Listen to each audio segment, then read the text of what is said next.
మళ్ళా ఇప్పుడు కాదు. అందరూ కూర్చోవాలి దయచేసి.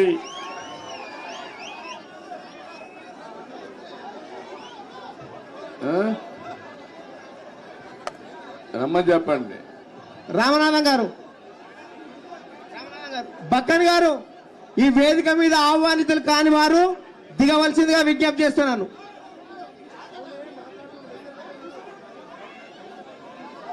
లాస్ట్ అమ్మా అయిపోయినాక మీటింగ్ అయినాక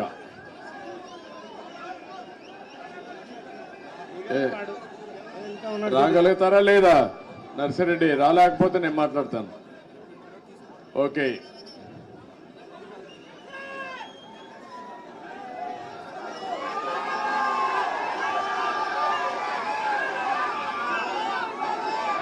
ఈరోజు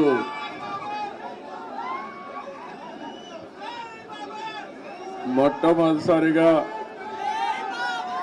4వసారి ముఖ్యమంత్రిగా ప్రమాణ స్వీకారం చేసిన తర్వాత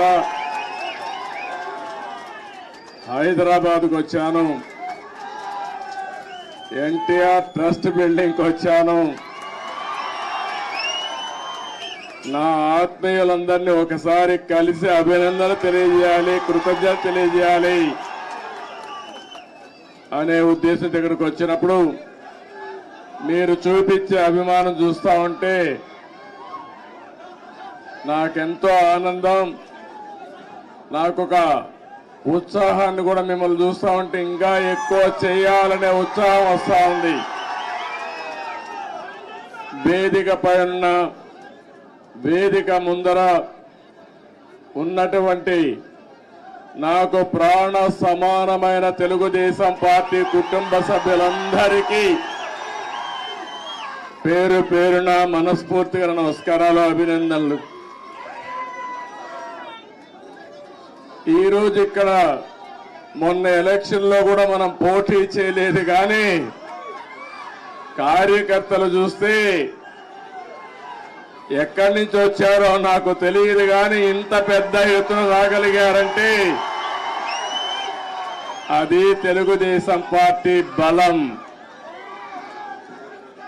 నేను వచ్చింది మీ అందరికి కూడా, మీరందరూ ప్రత్యక్షంగా పరోక్షంగా నా గెలుపు కోసం పనిచేశారు ఆంధ్రప్రదేశ్లో. అలాంటి మీ అందరికి కూడా ధన్యవాదాలు, కృతజ్ఞతలు. ఒక్క విషయం మనం గుర్తుపెట్టుకోవాలి, మహానాయకుడు యుగ పురుషుడు నందమూరి తారక రామారావు గారు తెలుగుదేశం పార్టీ పెట్టింది ఈ గడ్డపైనే.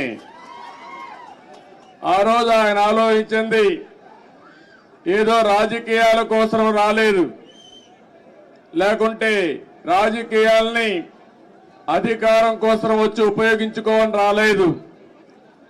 తెలుగు జాతికి అన్యాయం జరిగింది, నా జాతిని కాపాడుకోవాలని ఏకైక లక్ష్యంతో ఎన్టీ రామారావు గారు వచ్చారు.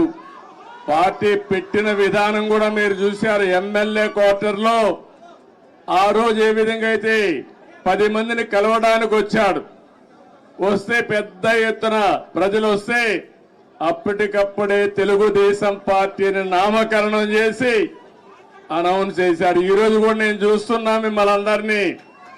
మిమ్మల్ని చూస్తా ఉంటే మళ్ళీ తెలంగాణ గడ్డ పైన తెలుగుదేశం పార్టీకి పూర్వ వైభవం వస్తుంది.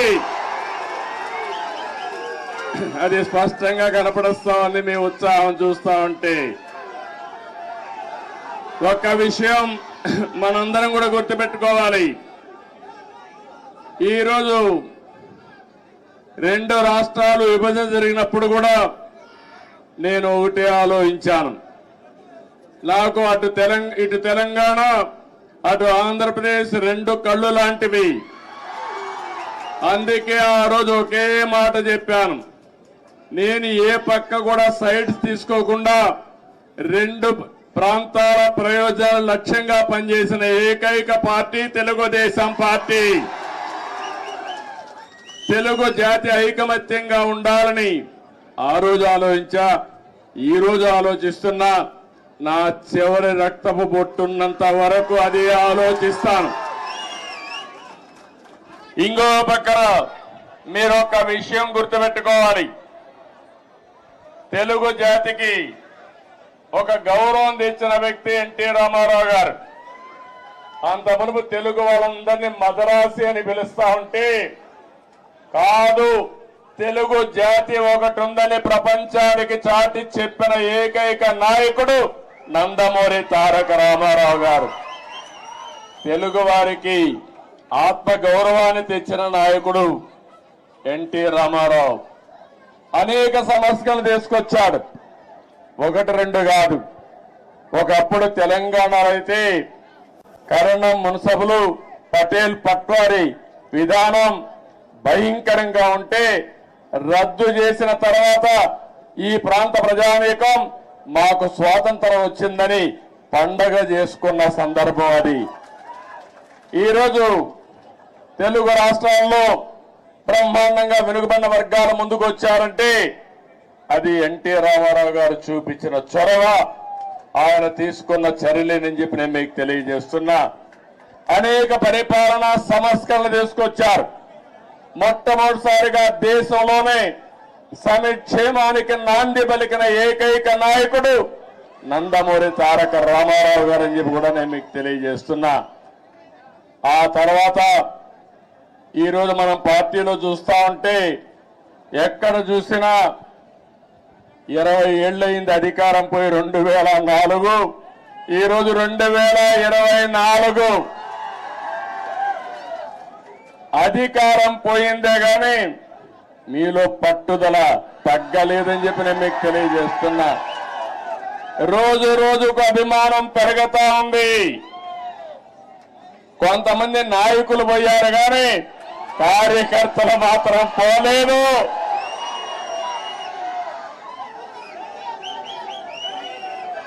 తెలుగు జాతి ఉన్నంత వరకు తెలుగుదేశం పార్టీ జెండా రెపరెపలాడుతుంది. ఇది ఎవ్వరు కూడా తుడిచి పెట్టలేరు. ఏ విధంగా అయితే నందమూరి తారక రామారావు గారు తెలుగు జాతి ఉన్నంత వరకు తెలుగు వారి గుండెల్లో ఉంటారో, అదే విధంగా తెలుగు జాతి ఉన్నంత వరకు పసుపు జెండా ఎగరతానే ఉంటుంది. అయితే ఈ సందర్భంగా మనం కొన్ని విషయాలు కూడా మాట్లాడుకోవాల్సిన అవసరం ఉంది. ఈరోజు మనం చూస్తే తెలుగు జాతి కూడా అనేక సంక్షోభాలు ఎదుర్కొంది. నేను కూడా తెలుగుదేశం పార్టీ నాయకులు కార్యకర్తలు కూడా అనేక సంక్షోభాలు ఎదుర్కొన్నాం. కానీ ప్రతి ఒక్క సంక్షోభాన్ని ఒక అవకాశంగా మలుచుకుని తిరుగులేని శక్తిగా తెలుగుదేశం పార్టీ ఎదుగుతూనే వచ్చింది. భవిష్యత్తులో కూడా ముందుకు పోతాదని చెప్పి నేను మీకు తెలియజేస్తున్నా. నన్ను జైల్లో పెట్టారు ఏ కారణం లేకుండా. కానీ ఆ రోజు హైదరాబాద్ లో మీరు చూపించిన చొరవ నా జీవితంలో ఎప్పుడూ మర్చిపోలేను. ఇప్పుడు సెంటర్ లో గాని అదే మాదిరిగా గచ్చిబౌలిలో మీటింగ్ పెడితే రెచ్చిపోయిన ఉత్సాహంతో నాయకులు లేకపోయినా మేమే నాయకులని చెప్పి లక్షల మంది వచ్చారంటే అది నా జీవితంలో ఎప్పుడూ జైల్లో ఉండి చూసి నేను చేసిన పనికి, నేను చేసిన అభివృద్ధి గుర్తుపెట్టుకుని నాకు సంఘీభావాన్ని తెలియజేశారంటే ఆ రోజే నేను అనుకున్నా నా జన్మ చరితార్థకమని. ఇక్కడే కాదు, ప్రపంచం మొత్తం అన్ని 70-80 దేశాలు, ఆ దేశాల పేర్లు కూడా నాకు తెలియవు. కానీ తెలుగు వారు అక్కడికి వెళ్ళి 53 రోజులు రోడ్డెక్కి నిరసనలు తెలియజేశారు. ఇది మరిచిపోలేని అనుభవం అని చెప్పి నేను మీకు తెలియజేస్తున్నా. ఈ సందర్భంగా మనందరం ఒకటే గుర్తుపెట్టుకోవాలి. ఈరోజు రాష్ట్రంలో తెలుగు జాతి ఎన్టీ రామారావు గారిని ఎప్పుడూ మరిచిపోలేరు. అదే సమయంలో ఈ దేశానికి ఒక దిశ చూపించిన వ్యక్తి పివి నరసింహారావు గారు అని చెప్పి కూడా నేను మీకు తెలియజేస్తున్నా.